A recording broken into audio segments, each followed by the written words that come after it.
A lot of talented journalists got their start in the Sun's newsroom. Many of them have gone on to national assignments or other opportunities here in the state, inside and out of the journalism industry. But all of them talk about how formative their time at the Sun was, as I found out when I caught up with a few of them over Zoom recently. Julia Goldberg was at the Sun in the 1990s, but now works at the Santa Fe Reporter. Tabitha Clay also came up through the Sun ranks and now writes for the paper here in Albuquerque. And Mike Kemper is a former editor at the Sun who now works locally as an attorney. Thank you all for joining us. And Mike, let me start with you. What was your reaction to the news when you heard that the paper had been sold?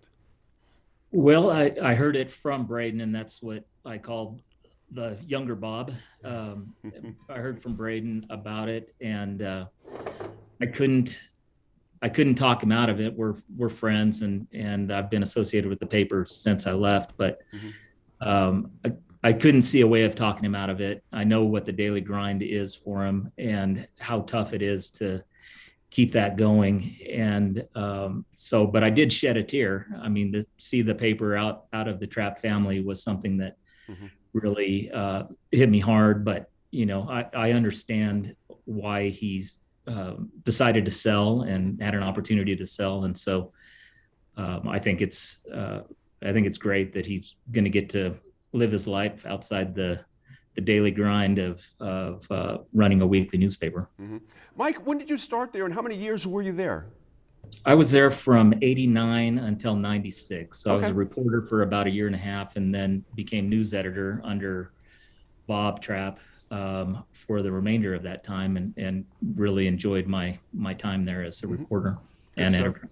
Yeah. Julia, when did you start there and what did you do at first and how did you finish? Date-wise, I started, I believe, in '95. Mike was my editor. Bob hired me. I was very young.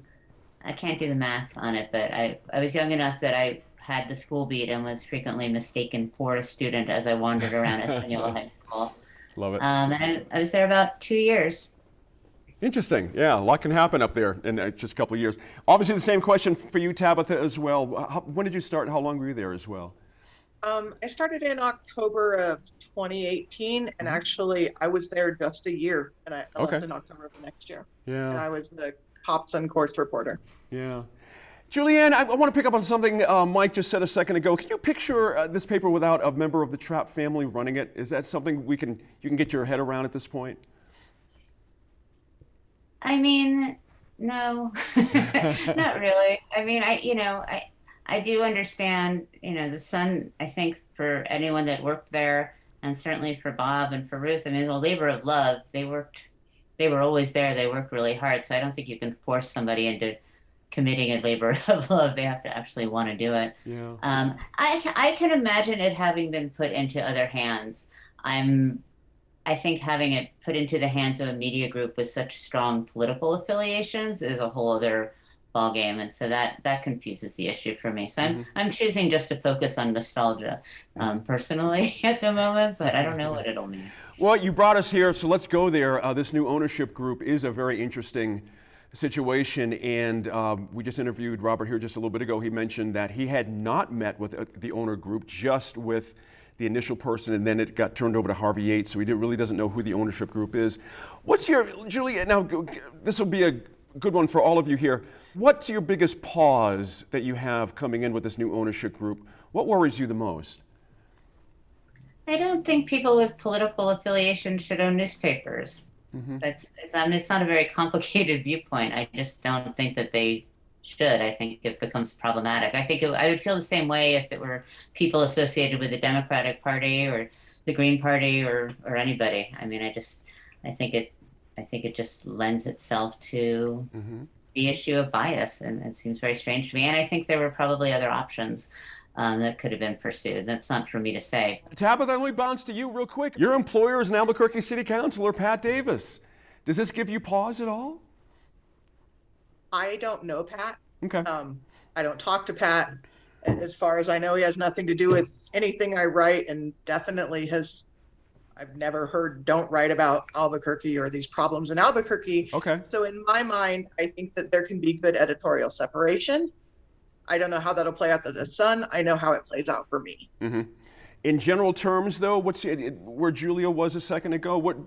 Again, you have a good situation there, but the business is changing, and we're starting to see some interesting ownership situations. I'm curious where you, as a working reporter, does it not enter your mind at all whether the ownership has some political affiliation, or you just put your head down and just do your thing anyway? I think it's entirely dependent upon probably who the people are. I mean, you can have bad people with an axe to grind that do anything, and others aren't, I guess. Mike, there's, as I mentioned to Robert, there's a heck of a legacy that's been left through the efforts of you folks and the owners, of course.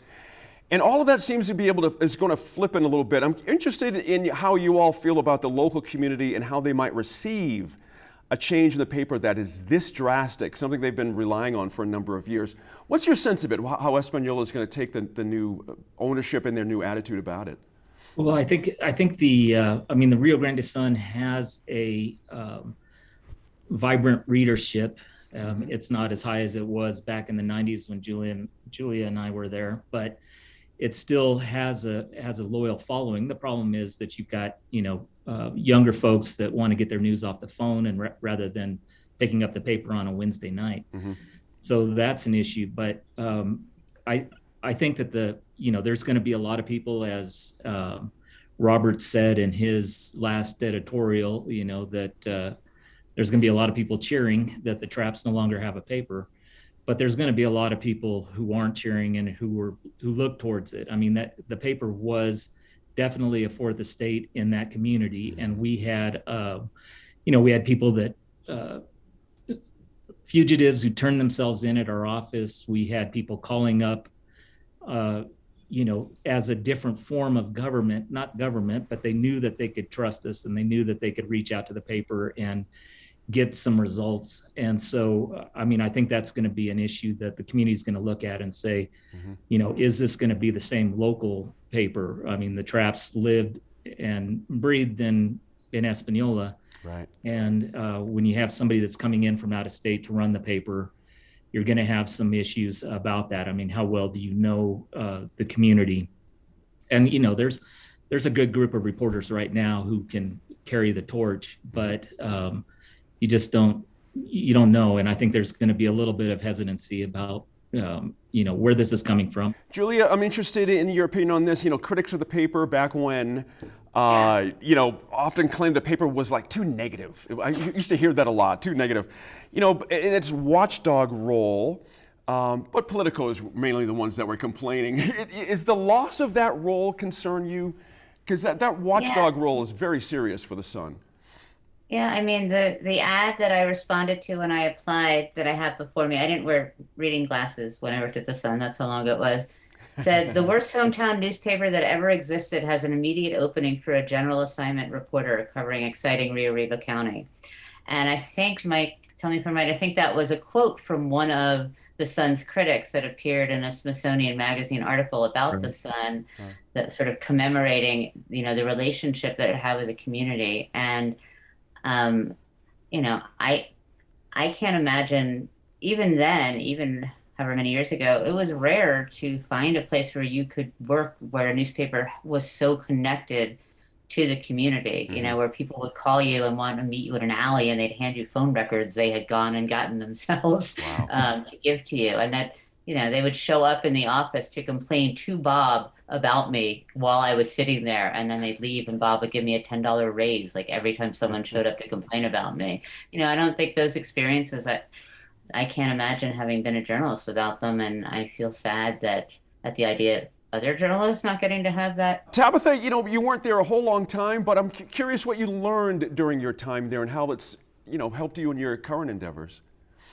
I think the most important thing that I learned there was how to go after a story and not take, well, we're not going to tell you as an answer, right? Which the Sun is really good about, where that boundary is, like, yes, you can do this. Yes, you can push on this.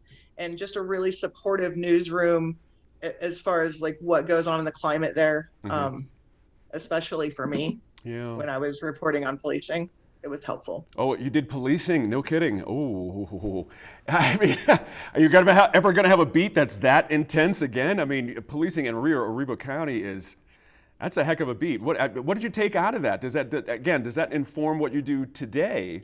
That's a tough beat. It absolutely does. Actually, a lot of the reporting that I started at the Sun, especially when it comes to statewide policing issues, Yeah. is stuff that I'm still continuing to report on today, and in a lot of other rural communities throughout the state. Mm-hmm. Mike, pick up on that if you would. You did a lot of crime stuff because it's unavoidable, certainly. Right. And I'm curious where, again, you in your career, where you're at now, how did this inform what you're doing now, that your 6 or 7 years there at the Sun? Yeah, I mean, it definitely, I've always called the Rio Grande Sun the Bob Trapp Graduate School of Journalism because it has trained so many good journalists, but it's also the Bob Trapp School for going into law school. And so there's a lot of lawyers who have, like myself, who have gone through that and then jumped over to law. And it's very similar. I mean, I interview people, and I was talking to these folks earlier about subpoena powers, a little different than a reporter calling, but there's so much of it. My stories then lasted a week. Now they last a year and a half, but it's still that same storytelling. That finding the nuggets of truth and all that kind of stuff that makes law being a lawyer. It was great training ground for it. I'm going to stick with you on this next question as well. The idea that, it's a difficulty because you can get your news in a lot of different ways now, from a lot of different places. I'm curious where you see, Mike, the paper fitting in a social media world. Is the paper designed and is the constituency that it's serving, is it designed for social media and that kind of stuff? I mean, it may be. I think Okay. I think that smaller papers for a while were insulated, where the kind of Albuquerque market lost a lot of readerships due to phones and social media and stuff, whereas the little papers still continue to thrive. But that's starting to drift away, I think. And I think, there are numerous Facebook pages about Espanola or people that want to start their own newspaper off of Facebook or whatever social media. And that's happened. People have tried that. And I think people look at those things now a little bit more than they did in the past. But there's still there is still something. If you go to Espanola on a Wednesday night, there's going to be a line of cars picking up the paper. And that's just part of it. It may be in part because they need some fire starter for their wood stoves a little later, but it also means that they're picking up the paper. And so that tradition is still there. It's not as big as it was 20 years ago, but I think it's it's a problem that all newspapers face. Is how do you make that transition?